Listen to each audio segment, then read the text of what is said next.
Je ne sais.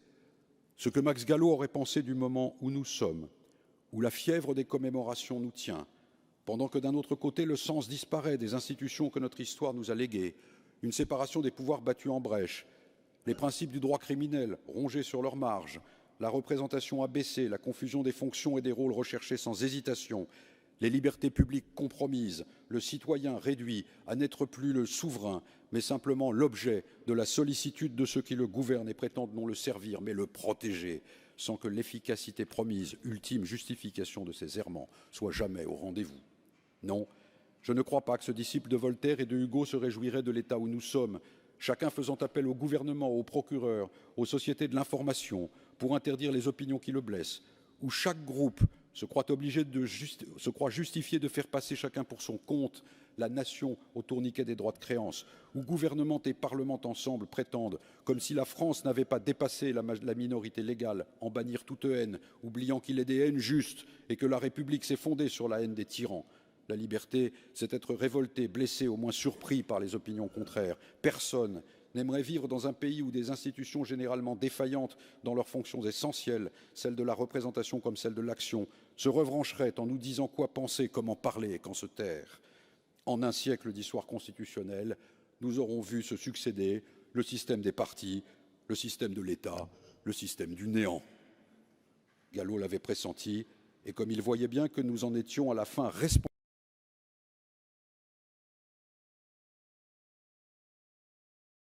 nous garderait d'un tel déclin en nous rendant en quelque sorte à nous-mêmes. J'aimerais pouvoir partager cette conviction.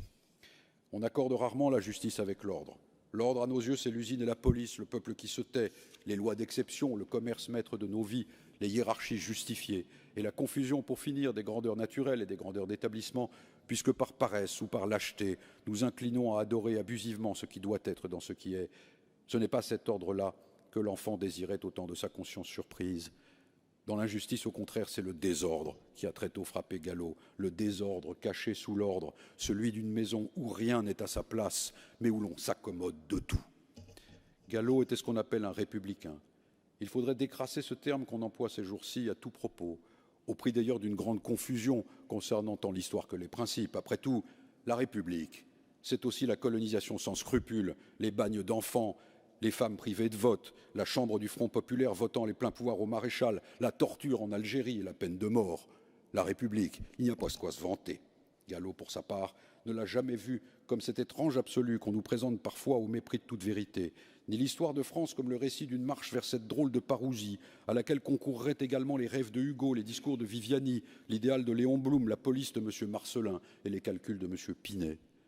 S'il l'a préféré à tout autre régime, il ne l'a jamais paré de vertu magique, ni cru que son invocation suffirait à garantir l'unité de la nation. Max Gallo avait l'amour de la République, il ne professait pas la religion républicaine, peut-être parce qu'il en avait une autre. Aujourd'hui que la République nous appelle moins qu'elle ne nous sermonne, au long d'interminables campagnes de propagande frappées de son sceau, il se serait inquiété, je crois, de notre docilité. La grande question de notre pays, qui était celle de Gallo, et de s'arranger de la coupure révolutionnaire, puisque la Révolution, en fondant le culte de la liberté et de la justice sur la récusation du passé, nous pose un problème difficile à surmonter, ce dont la succession de nos constitutions est un signe parmi d'autres. Max Gallo a délibérément choisi de voir dans ce drame français l'expression singulière d'une âme collective, expression qui la rendait digne d'être aimée. Le drame français dit mieux, console mieux, annonce davantage que d'autres réussites à les supposer avérées. La République que Gallo aimait a donc pris dans ses livres un visage tourmenté et rédempteur, surgissant altéré d'un combat pour la nature humaine que sa devise résume, un combat jamais achevé, toujours à reprendre, auquel notre passé nous engage, puisqu'il nous a laissé malgré tout un trésor inestimable, l'égale dignité de tous, sans considération d'origine, de sexe ou de religion, la présence agissante de la liberté, le souci du droit, l'ensemble justifiant au retour un amour sans partage de la patrie. Et cet amour est aventureux, comme il se doit et comme il l'a décrit.